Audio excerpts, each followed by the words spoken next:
स्वागत है आपका आपके अपने YouTube channel math king maker में। आज हम पढ़ने वाले हैं क्लास 12th का chapter 5 that is continuity and differentiability. उसका आज डे 3 है। Day 1 day 2 already uploaded. अगर आपने अभी तक डे 1 और डे 2 नहीं देखा है तो पहले वो लेक्चर जाके देखिए मेरे, उसमें मैं डिस्क्रिप्शन बॉक्स में आपको दे दूँगा।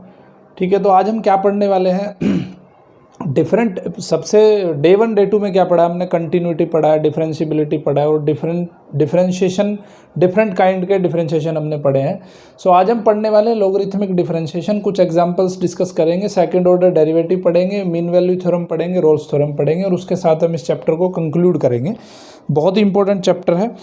सो लॉगरिथमिक डिफरेंशिएशन क्या होता है? कुछ ऐसे आपको फंक्शन दिए होंगे जिनका डिफरेंशिएशन आप लॉग की हेल्प लेके बहुत इजीली कर सकते हो। ठीक है, सो मैं यहाँ पे उनका यूज़ सिखाऊंगा आपको कि डिफरेंशिएशन का लॉगरिथमिक लॉग का यूज़ करके कैसे आप डिफरेंशिएशन बहुत इजीली कर सकते हो। एक फंक्शन दिया है, एग्जांपल 30 दिया है, y is equal to x minus 3 और x square plus 4 upon 3x square plus 4x plus 5। ठीक है, अभी इसका करना है हमें डिफरेंशिएशन। सबसे इसका अंडर रूट भी है। ठीक है, इतना सब होने के बाद में इसके बाद अंडर रूट भी है, तो हम क्या करेंगे, दोनों तरफ का लॉग ले लेंगे। इसको मैं क्या लिख सकता हूँ? इसको मैं लिख सकता हूँ कि x माइनस 3 और x square plus 4 upon 3x square plus 4x plus 5। इसकी जो पावर है उस पावर को लिख सकता हूँ मैं हाफ। ठीक है, taking log on both sides, log ले लेंगे दोनों तरफ, तो ये क्या हो जाएगा, log y is equal to, मैंने क्या बताया था आपको कि log अगर लेते हैं, log अगर यहाँ लिखा होगा तो ये जो पावर है वो पहले आ जाएगी। तो मैं इसको डायरेक्टली लिख देता हूँ हाफ log। अब देखो हाफ log x माइनस 3 और x square plus 4 upon 3x square plus 4x plus 5। अब log की प्रॉपर्टी फॉलो करेंगे। यहाँ पे दो टर्म यहाँ पे मल्टीप्लाई में है और ये डिवाइड में है, तो क्या होता है, log में जो मल्टीप्लाई में होती है वो प्लस हो जाती है और जो डिवाइड में होती है वो माइनस हो जाती है।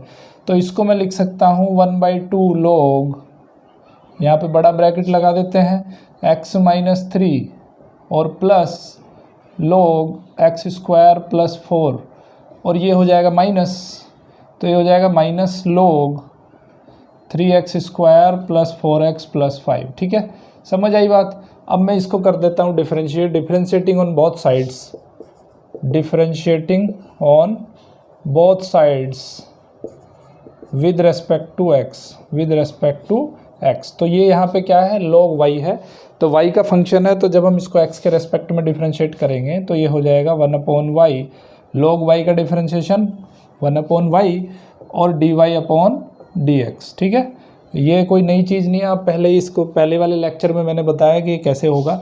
उसके बाद देखो, अब हाफ बाहर ले लो और अब डिफरेंशिएशन करो log x माइनस 3 का।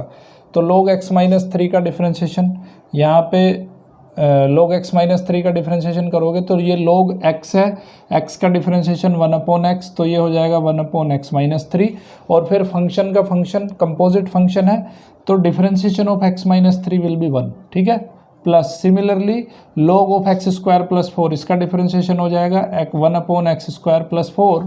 अब किसका डिफरेंशिएशन करेंगे, एक्स स्क्वायर प्लस 4 का डिफरेंशिएशन करेंगे, एक्स स्क्वायर प्लस 4 का डिफरेंशिएशन हो जाएगा 2x। ठीक है, माइनस अब log ऑफ दिस, तो इसका log का कुछ डिफरेंशिएशन होगा 3x square plus 4x plus 5 और 3x square plus 4x plus 5 का डिफरेंशिएशन हो जाएगा 6x प्लस 4। तो ये भाई इसको अब हम सोल्व कर लेंगे।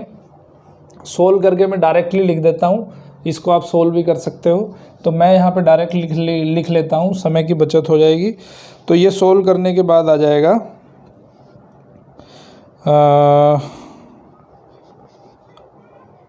हाँ, सोल्व करने के बाद बचेगा ये 1/2 और ऐसे ही लिख दिया उसने। ठीक है, इसको ऐसे ही लिख दिया है, इसमें ज़्यादा कोई कैलकुलेशन नहीं किया है। तो अभी हमें क्या फाइंड करना है, हमें dy/dx फाइंड करना है। तो dy/dx कैसे होगा, y चला जाएगा आपका उस साइड, तो y यहाँ पे लिख दो y/2 और ये सब कुछ। ठीक है, ये भी ये जो ऊपर लिखा हुआ है ये सब कुछ यहाँ पे आ जाएगा। उसके बाद y की वैल्यू रख दो।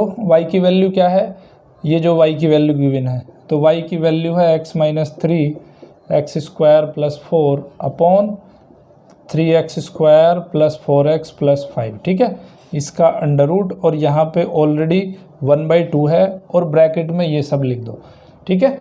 सो ये आ गया आपका आंसर। तो आपने देखा कि लोग की हेल्प लेते हुए हमने कितनी इजीली इतने बड़े क्वेश्चन को इजीली हमने सोल्व कर दिया, ठीक है। अभी differentiate a to the power x with respect to x where a is a positive constant. तो अभी एक क्वेश्चन और लेंगे, उसको हम एज ए फॉर्मूला भी यूज़ कर सकते हैं, ठीक है। तो a to the power x का log हमें फाइंड करना, a to the power x का डिफरेंशिएशन हमें फाइंड करना है। a कोई भी कांस्टेंट है, सो फंक्शन क्या दिया है, example number 31, y is equal to a to the power x। log ले लो दोनों तरफ का, तो ये हो जाएगा log of y is equal to log of a to the power x, ठीक है। तो जब ये पावर होती है तो उसको पहले लिख देते हैं, तो ये हो जाएगा x log a।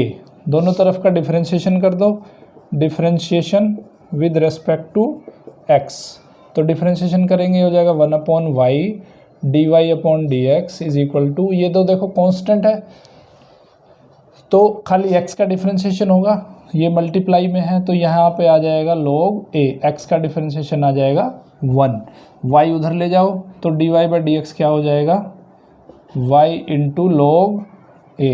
y क्या है, y है आपका a to the power x into log a, ठीक है। तो आपने यहाँ से क्या देखा कि d/dx of a to the power x क्या आया, a to the power x log a, ठीक है। ये आ गया आपका फॉर्मूला। एज ए फॉर्मूला भी इसको यूज़ कर सकते हो आप। फटाफट अब log का यूज़ करते हुए क्वेश्चंस देखेंगे। एक है question x to the power sin x, ठीक है, x to the power sin x, example number 32। काम सेम करना है, ठीक है, इसलिए मैं फटाफट कर रहा हूँ क्वेश्चन। सिर्फ कंसेप्ट आपको ध्यान रखना है कि जहाँ पे पावर ज़्यादा हो वहाँ पे log लेना है, या पावर कोई भी जो है इंडाइसिस दिया हो आपका पावर में, इंडाइसिस मतलब 32/5 दे दिया, 3/2 दे दिया, 5/6 दे दिया। So y is equal to x to the power sine x to the power sine x। अब देखो ये बहुत टिपिकल सा एक फंक्शन दे दिया, तो इसका तरीका क्या है कि log ले लो दोनों तरफ, log y is equal to log x to the power sine x। अब ये साइन x इधर आ जाएगा तो sine x into log x, ठीक है। तो यहाँ पे दो फंक्शन हो गए, u फंक्शन हो गया और ये v फंक्शन हो गया, तो u v वाला फॉर्मूला लगा दो, डिफरेंशिएट कर दो दोनों तरफ। log y का डिफरेंशिएशन 1/y dy/dx, इसमें मल्टीप्लिकेशन वाला फॉर्मूला, पहला फंक्शन एज इट इज़, दूसरे फंक्शन का differentiation d/dx of log x plus log x as it is, और फिर डिफरेंशिएशन ऑफ साइन x, ठीक है। इसको कैलकुलेट करने के बाद log x का डिफरेंशिएशन 1/x, तो 1/x हो जाएगा, तो मैं इसको लिख देता हूँ साइन x/x प्लस यहाँ पे साइन x का डिफरेंशिएशन cos x आ जाएगा, तो मैं इसको लिख देता हूँ cos x into log x। तो ये किसके बराबर आया, dy/dx। तो यहाँ पे y और मल्टीप्लाई हो जाएगा, y उधर चला जाएगा, y की वैल्यू क्या है, x to the power sine x। तो ये आ गया आपका आंसर, ठीक है। तो यहाँ पे क्या करना है, हमें इसी तरह से log लेते हुए हमें उसको डिफरेंशिएट करना है। अब एग्जांपल नंबर 33, ये आपको खुद करना है, मैं सिर्फ हिंट दे देता हूँ, ठीक है। 33 में क्या करना है, हमें एक फंक्शन दिया है y to the power x plus x to the power y plus x to the power x is equal to a to the power b। देखो ये कांस्टेंट है, a और b कांस्टेंट है, तो इसमें क्या करेंगे हम, इसको u मान लो, इसको v मान लो, इसको w मान लो, ठीक है, ये तो कांस्टेंट है। तो u इज इक्वल टू हो जाएगा y to the power x, ठीक है। अलग अलग यहाँ पे आपको डिफरेंशिएशन निकालना पड़ेगा, तो log ले लो दोनों तरफ, तो ये हो जाएगा log u is equal to x log y, ठीक है। डिफरेंशिएट करोगे u x के रेस्पेक्ट में, तो क्या आ जाएगा 1/u du/dx। फिर ये मल्टीप्लिकेशन है फंक्शन का, x as it is, log y का डिफरेंशिएशन 1/y dy/dx, ठीक है, plus log y as it is, और x का डिफरेंशिएशन आ जाएगा 1, ठीक है। तो यहाँ पे आपने क्या देखा कि du/dx क्या आ जाएगा, du/dx क्या आ गया, u उधर चला जाएगा, तो ये आ जाएगा x/y dy/dx plus log y, और इसका मल्टीप्लाई हो जाएगा u का उधर, u क्या है आपका y to the power x है। तो आपने क्या निकाल लिया, du/dx निकाल लिया, ठीक है। तो D u upon d x का मतलब क्या है कि इसका डिफरेंशिएशन निकाल लिया। देखो इसका डिफरेंशिएशन कैसे निकालेंगे, इसका डिफरेंशिएशन जो आएगा प्लस इसका डिफरेंशिएशन आएगा, इसका डिफरेंशिएशन आएगा इज इक्वल टू इसका डिफरेंशिएशन होगा।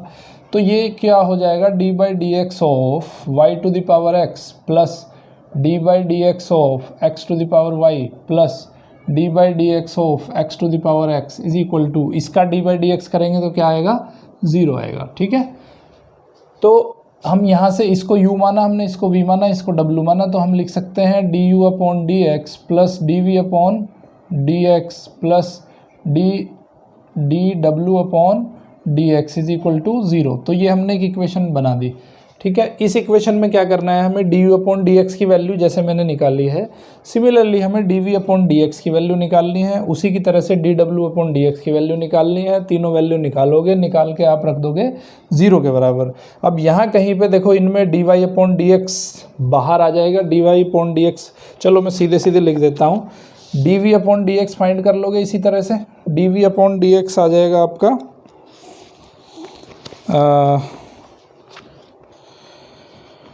D v upon d x आ गया आपका x to the power y into y upon x plus log x into d y upon d x. ठीक है, ये आ गया आपका d v upon d x. अभी हम निकाल लेंगे डी डब्ल्यू अपॉन डी एक्स, तो इसी तरह से डी डब्ल्यू अपॉन डी एक्स आ जाएगा x to the power x x to the power x 1 plus log x। ठीक है, देखो ये मैंने बुक में से देख के लिख दिया है क्योंकि मुझे पता है कि आप इजीली इनको निकाल लोगे। ठीक है, अब मैं क्या करता हूँ, इसको इसमें रख देता हूँ, इसको इसमें रखोगे तो क्या होगा, यहाँ पे देखो, यहाँ पे y d y upon d x है, यहाँ पे भी d y upon d x है, तो यहाँ से d y upon d x common लेके बाकी सबको उधर ले जाएंगे, उधर ले जाके d y upon d x जो है फाइंड हो जाएगा। ठीक है, सो इस तरह से हमें लॉगरिथम का यूज़ करते हुए और हमें क्वेश्चंस को सोल्व करना है। अभी आपको करना है एक्सरसाइज नंबर 5.5 एक्सरसाइज पूरा इसी पे बेस्ड है, लॉगरिथमिक प्रॉपर्टी का यूज़ करते हुए आपको पूरी एक्सरसाइज 5.5 करनी है। ठीक है, उसके बाद मैंने आपको पहले ही बता चुका हूँ derivative of parametric form. Parametric form का डिफरेंशिएशन कैसे करते हैं वो मैं आपको डे 2 लेक्चर में कवर कर चुका हूँ। ठीक है, तो बहुत इजी है, वहाँ पे जाके देखिए। तो आप example number 34, example number 35 and example number 36 and 37, ये दोनों क्वेश्चन आप इजीली तीनों चारों क्वेश्चन इजीली कर पाओगे। मैं एक एग्जाम्पल नंबर 37 कर देता हूँ, थोड़ा सा डिफरेंट है।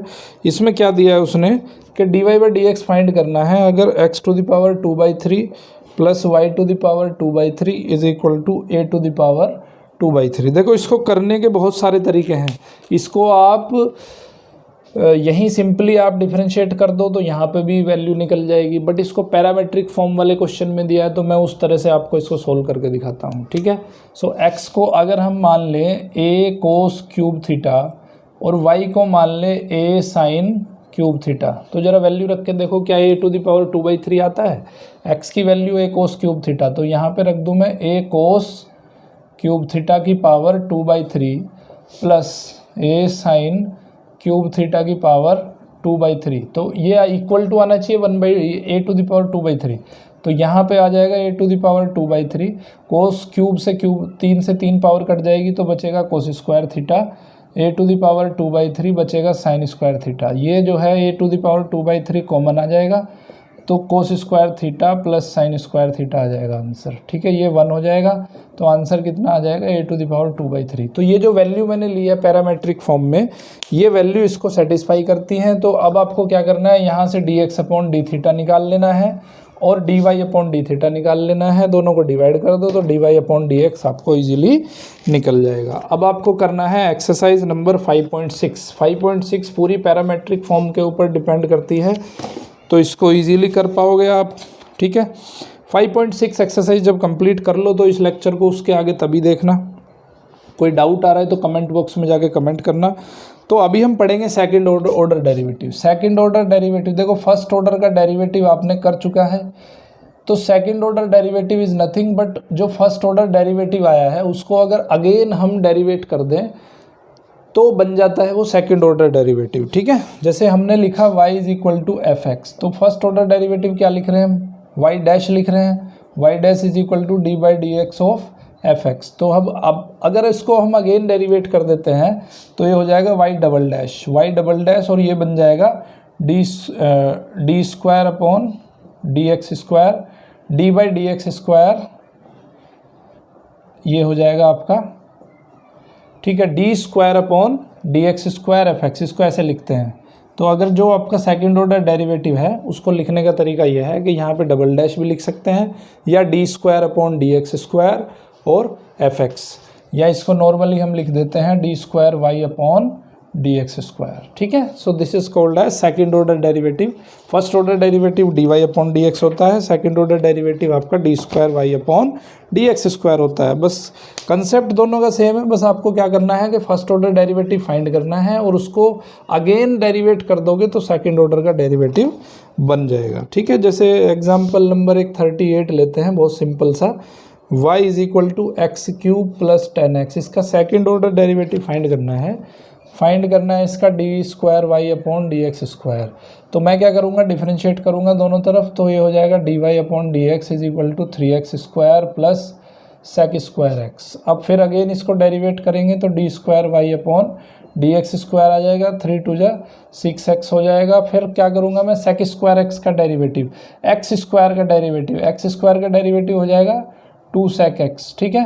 फिर अगेन ये फंक्शन ऑफ फंक्शन वाला क्वेश्चन से करना है हमें, तो एक्स स्क्वायर का डेरिवेटिव कर दिया आपने, 2x आया। अब हमें sec x का डेरिवेटिव करना है, तो sec x का डेरिवेटिव क्या होता है, sec x 10x होता है, ठीक है। तो ये आ गया आपका आंसर। इसको थोड़ा एलेबोरेट करके भी लिख सकते हो, 6x plus 2 sec square x and into 10x। तो ये आ गया आपका d square y upon d x square. तो सिंपल कंसेप्ट है सेकंड ऑर्डर डेरिवेटिव, कोई बहुत बड़ा दिक्कत वाली चीज़ नहीं है। बस आपको क्या करना है कि फर्स्ट ऑर्डर डेरिवेटिव निकालना है और उसको फिर अगेन आपको डेरिवेट कर देना है और डेरिवेट करने के बाद में आपका सेकंड ऑर्डर डेरिवेटिव निकल जाएगा, ठीक है। बहुत सिंपल है। ओके, अभी देखो एक 40th क्वेश्चन ले लेते हैं, थोड़ा सा टिपिकल सा दिख रहा है मुझे। y is equal to 3 e to the power 2x plus 2 e to the power 3x, ठीक है। तो आपको क्या करना है, इसमें प्रूव करना है कुछ। प्रूव क्या करना है कि d square y upon d x square minus 5 d y upon d x plus 6y is equal to 0, ये आपको करना है प्रूव, ठीक है। ये it is a differential equation. आप आगे पढ़ोगे, इसको कहते हैं हम डिफरेंशियल इक्वेशन। तो आपको क्या करना है कि पहले इसको डेरिवेट करेंगे, तो ये हो जाएगा d y upon d x is equal to 3, तो यहाँ पे कांस्टेंट है, e to the power x का derivative e to the power x हो जाएगा, 2x का डेरिवेटिव 2 आ जाएगा, प्लस फिर इसका डेरिवेटिव करेंगे 2 into e to the power x का derivative e to the power x, 3x का डेरिवेटिव 3 हो जाएगा। तो ये हो जाएगा 6 e to the power 2x plus 6 e to the power 3x, ठीक है। तो ये आ गया आपका d y upon d x. अब क्या करोगे, d square y upon d x square निकाल लोगे, अगेन डेरिवेट करेंगे इसको, तो ये हो जाएगा 12 e to the power 2x plus 18 e to the power 3x, ठीक है। अब इस इक्वेशन में रख दो आप, ओके। तो d square y upon d x square minus, अभी क्या करना है, इसको 0 प्रूव कर देंगे हम। तो मैं क्या दिखा देता हूँ कि d square y upon d x square minus 5 d y upon d x plus 6y is equal to, find कर लो। तो ये हो जाएगा 12 e to the power 2x plus 18 e to the power 3x minus 5 d y upon d x. इसमें क्या करोगे, 5 कहाँ पे गया, d y upon d x, इसमें 5 का मल्टीप्लाई कर दो, माइनस 5 का मल्टीप्लाई करेंगे 30 e to the power 2x minus 30 e to the power 3x, और y कितना है, y है 3 e to the power 2x plus 2 e to the power 3x, ठीक है। अभी देख लो इसको कि ओके 6 से मल्टीप्लाई भी है उसमें, ठीक है। तो 6 से मल्टीप्लाई करेंगे तो 6 3 जा 18 हो जाएगा, ये हो जाएगा 18 और यहाँ पे हो जाएगा 12, ओके। अभी देखो e to the power 2x कितना है, 12 है और माइनस 30 माइनस 18 और प्लस 18, तो सब कट के क्या हो जाएगा, ये तो कट गया, ये 18 है, ये माइनस 13 है, 18 प्लस 12 30 हो गया, ये भी कट गया, ठीक है। तो कट के क्या आ गया आंसर, 0 आ गया। हैंस आपने दिखा दिया कि d square y upon d x square minus 5 d y upon dx plus 6y is equal to 0। तो यहाँ से आपने इसको प्रूव कर दिया कि भाई ये ऐसा होने पे ऐसा, ये जो इक्वेशन है वो आपकी 0 के बराबर आ गई। ठीक है, सो इस तरह से क्वेश्चन करने हैं, बहुत सिंपल लेके चलना है। एग्जाम्पल नंबर 41 भी आपका बिल्कुल ऐसा ही है। 41 आप खुद करेंगे, इसको मैं आपके लिए खुद छोड़ रहा हूँ। ठीक है, उसके बाद आपको एक्सरसाइज नंबर 5.7 करनी है। 5.7 भी बहुत सिंपल एक्सरसाइज है, उसमें आपको सिर्फ सेकंड ऑर्डर डेरिवेटिव फाइंड करना है या कुछ इक्वेशंस आपको प्रूव करनी है कि वो इक्वेशन आपकी ट्रू है। ठीक है, तो यहाँ पे आपका ये सेकंड ऑर्डर डेरिवेटिव भी कंप्लीट होता है। एक्सरसाइज 5.7 करनी है। उसके बाद बहुत इंपॉर्टेंट टॉपिक है, वो टॉपिक पढ़ेंगे हम रोल्स थ्योरम। ठीक है, रोल्स थ्योरम तभी पढ़ना जब आप ये पिछले वाली एक्सरसाइज कंप्लीट कर लेते हो। रोल्स थ्योरम क्या कहती है, इनको कहते हैं, देखो दो थ्योरम है यहाँ पे, एक रोल्स थ्योरम है, एक मीन वैल्यू थ्योरम है। तो रोल्स थ्योरम क्या कहती है कि अगर कोई कर्व है हमारा इस तरह से कोई कर्व जा रहा है हमारा। ठीक है, सो इस कर्व के लिए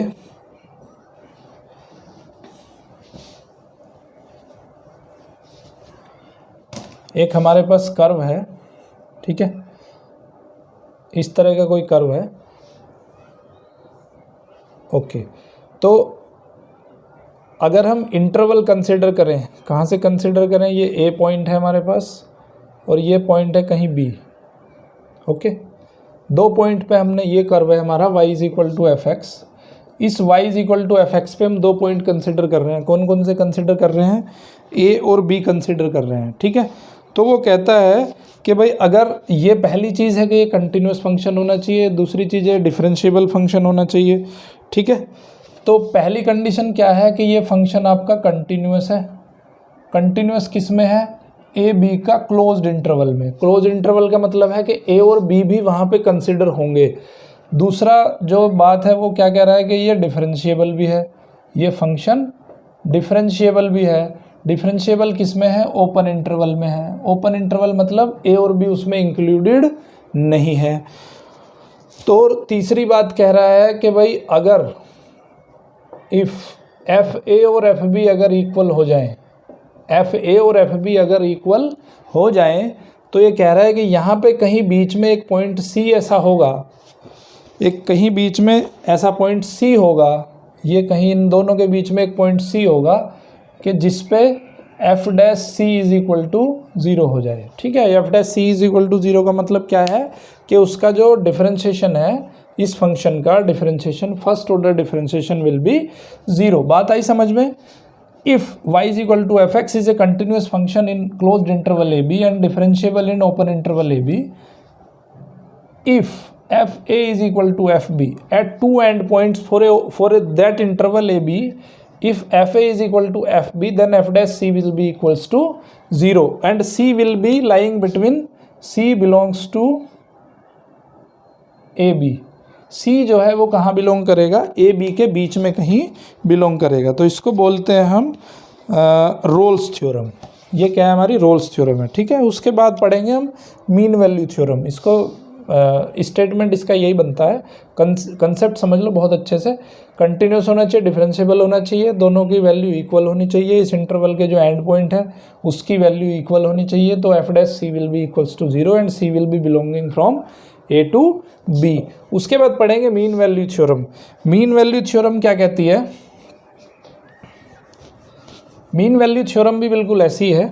देखो पहले दो स्टेटमेंट वही है कि कंटिन्यूस है, डिफरेंशिएबल है, लेकिन यहाँ पे एफ डैश सी क्या होगा, इज इक्वल टू होगा F B minus F A upon B minus A. ठीक है, ओके। अभी देखो मैं क्या कह रहा हूँ कि डिफरेंशिएशन क्या होता है, डिफरेंशिएशन होता है ग्रेडियंट, डिफरेंशिएशन होता है ग्रेडियंट। इसको थोड़ा ध्यान दो। देखो ग्रेडियंट मैंने क्या पढ़ी है, अगर आपको थोड़ा पीछे जाओ 10th क्लास में जाओ तो जो लाइन का इक्वेशन हम पढ़ते थे, जो ऐसी लाइन जो दो पॉइंट से पास होती है, दो पॉइंट से पास होती है मतलब एक पॉइंट x1 y1 है, दूसरा पॉइंट है x2 y2, तो इसका ग्रेडियंट आपने पढ़ा होगा। तो इसका जो tan थीटा होता है, इसका जो ग्रेडियंट होता है, ग्रेडियंट किसके बराबर होता है, y2 minus y1 upon x2 minus x1। तो थोड़ा इसको ध्यान से देखो मुझे। एफ बी क्या है, एफ बी है, देखो ए और बी, ए एक्स, x1 क्या है, ए है, x2 क्या है, b है, ठीक है। x1 क्या है, ये हो जाएगा x1 y1 क्या हो जाएगा, a f a हो जाएगा, ठीक है। और x2 y2 क्या हो जाएगा, b f b हो जाएगा। तो अगर इसको थोड़ा आप कंपेयर करके देखो तो यहाँ पे tan थीटा क्या हो जाएगा, f B minus F A upon B minus a. So differentiation is nothing but it is gradient of a straight line, ठीक है। किसी कर्व का डिफरेंशिएशन अगर कर रहे हो किसी पर्टिकुलर पॉइंट पे, सी पॉइंट पे आप डिफरेंशिएशन कर रहे हो, so differentiation is nothing but it is the gradient of the tangent. ये कोई कर्व आपने लिया है, इस कर्व पे इस पॉइंट पे आपको ग्रेडियंट, इस पॉइंट पे आपको टेंजेंट निकाल लो। टेंजेंट मतलब जो इस कर्व को टच करके जा रही हो, बस टच कर रही हो, कट ना कर रही हो, ठीक है। सो ये जो लाइन आपने ड्रॉ करी है, देखो यहाँ पे थोड़ा अच्छे समझ नहीं आएगा, इसको हम टेंजेंट को ना थोड़ा इधर ले लेते हैं। तो ये कर्व अगर यहाँ पे आपने इस पॉइंट पे अगर टेंजेंट आपको फाइंड करनी है तो इस तरह से कहीं टेंजेंट बनेगी, ठीक है। तो इस पॉइंट पे अगर आप एक्स एक्सिस से थीटा की वैल्यू निकाल लो, ये थीटा है, थीटा मतलब मैंने क्या बताया, ग्रेडियंट टेन थीटा होता है। तो ये जो थीटा बराबर होगा, टेन थीटा बराबर होगा, वो होगा ये वाला, ठीक है, एफ डैश सी। ये पॉइंट कौन सा है, ये पॉइंट है आपका सी। ओके, समझ आई बात। तो डिफरेंशिएशन क्या है, differentiation is nothing but differentiation is the gradient at that particular point on that curve. इस कर्व पे, इस पॉइंट पे ये जो है ग्रेडियंट है, समझ गए बात, इसके टेंजेंट का ये ग्रेडियंट है। तो अगर मीन वैल्यू थ्योरम क्या कहती है कि भाई एफ डैश सी जो है वो होता है F B minus F A upon B minus A, ठीक है। तो ये बस सिंपली सी एक बात कह रहा है कि भाई ये इसका ग्रेडियंट होता है। ओके, समझ गए बात। ओके, तो अभी हमें 43 एक एग्जांपल ले लेता हूँ। 43 एग्जांपल क्या कहता है, और देखो ये जो सी है ना, ये जो सी है, C again belongs to A B. ये जो सी है वो ए बी के बीच में कहीं बिलोंग करता है। तो अभी फटाफट से हम एग्जांपल नंबर 43 ले लेते हैं। 43 में हम ये जो रोल्स थ्योरम है उसको वेरीफाई करते हैं, ठीक है। अभी देखते हैं कि ये जो हमने स्टेटमेंट पढ़ा है वेदर इट इज़ ट्रू और फॉल्स, तो हमें ये क्वेश्चन में दिखाना पड़ेगा। एग्जाम्पल नंबर 43, ये समझ में आ जाएगा आपको अभी एग्जाम्पल के थ्रू। 43 क्या कहता है कि verify mean value theorem for the function. एक कोई फंक्शन दिया है f x is equal to x square. तो सबसे पहले हमें देखना है कि क्या ये कंटिन्यूस है, इंटरवल दिया है उसने, ए बी दिया है उसने 2 4, ठीक है। तो सबसे पहले हमें क्या देखना है कि whether it is a continuous. तो पहली चीज़ क्या है कि हमें देखना है कंटिन्यूस इन 2 4। ओपन इंटरवल में कंटिन्यूस है क्योंकि ये पॉलिनोमियल है तो कंटिन्यूस है। डिफरेंशिएबल भी होगा, क्यों डिफरेंशिएबल होगा, क्योंकि ये जो है आपका पॉलिनोमियल है तो डिफरेंशिएबल भी होगा। अब हमें तीसरी वाली कंडीशन देखनी है। तीसरी वाली कंडीशन क्या देखनी है कि भाई F A is equal to F B आ रहा है क्या, ठीक है। अगर F A is equal to F B हो जाता है, एफ डैश एक्स फाइंड कर लो पहले। एफ डैश एक्स क्या हो जाएगा आपका, यहाँ से एफ डैश एक्स हो जाएगा आपका 2x, ठीक है। तो अभी क्या देखना है हमें, मीन वैल्यू थ्योरम क्या कहती है कि एफ डैश सी जो है वो किसके बराबर होता है आपका, F B minus F A upon B minus A के बराबर होता है। तो एफ डैश सी कितना होगा, ठीक है। तो यहाँ पे क्या करना है आपको, इसकी वैल्यू निकाल लो पहले, इसकी वैल्यू निकालो, ठीक है। इसकी वैल्यू आप निकाल ही चुके हो। एफ डैश सी कितना हो जाएगा, 2c हो जाएगा। तो एफ डैश सी आ जाएगा 2c is equal to F b कितना है, एफ बी इसमें 4 रख दो तो ये हो जाएगा 16 माइनस 2 रखोगे तो क्या हो जाएगा, 2 2 4 हो जाएगा, और ये हो जाएगा 4 माइनस 2। तो कितना आ गया यहाँ से, 2c is equal to 16 minus 4 हो गया 12 अपॉन 2 दैट इज 6। तो 2c इज इक्वल टू 6। तो c की वैल्यू क्या आ गई यहाँ पे, 3 आ गई। तो अभी आपको ये देखना है कि जो आपने c निकाला है क्या c 2 4 में बिलोंग करता है। c 3 बिलोंग्स टू 2 4, 3 जो है 2 4 के बीच में बिलोंग करता है। तो रोल्स थ्योरम ये क्या कहती है मीन वैल्यू थ्योरम कि अगर ये 3 आपका 2 4 के अंदर बिलोंग करता है, 3 कैसा निकालना है, 3 ऐसा निकालना है कि F dash C is equal to F B minus F A upon B minus A, और इससे जो सी निकलता है वो सी की वैल्यू इस इंटरवल में बिलोंग करनी चाहिए। तो अगर बिलोंग कर रही है तो रोल्स थ्योरम, ये मीन वैल्यू थ्योरम यहाँ पे सेटिस्फाई होती है, और अगर बिलोंग नहीं करती है तो मीन वैल्यू थ्योरम यहाँ पे सेटिस्फाई नहीं होती है। उसके बाद करनी है आपको एक्सरसाइज नंबर 5.8। तो इसी के साथ यहाँ पे चैप्टर जो है पूरा कंक्लूड हो जाता है। बहुत ही इंपॉर्टेंट चैप्टर मैं फिर से कह रहा हूँ, और आपको एक एक चीज़ को बहुत ध्यान से देखना है, ठीक है। मैंने यहाँ पे कंसेप्ट को ज़्यादा कवर किया है, क्वेश्चंस को कम कवर किया है। क्वेश्चन मैंने आप लोगों के लिए छोड़े ज़्यादा, बट जितना क्वेश्चन मुझे लगा ज़रूरी है समझाना, उतने क्वेश्चंस मैंने आपको अच्छे से समझा दिए हैं, ठीक है। फिर भी अगर आपको कोई डाउट होता है तो कमेंट बॉक्स में जाके कमेंट करिए। मेरी वीडियो अगर आपको अच्छी लगती है तो उसको शेयर कीजिए, सब्सक्राइब कीजिए, लाइक करिए, ठीक है, और कमेंट करिए। Thank you very much. मिलते हैं हम नेक्स्ट चैप्टर में। देखते रहिए मैथ किंग मेकर।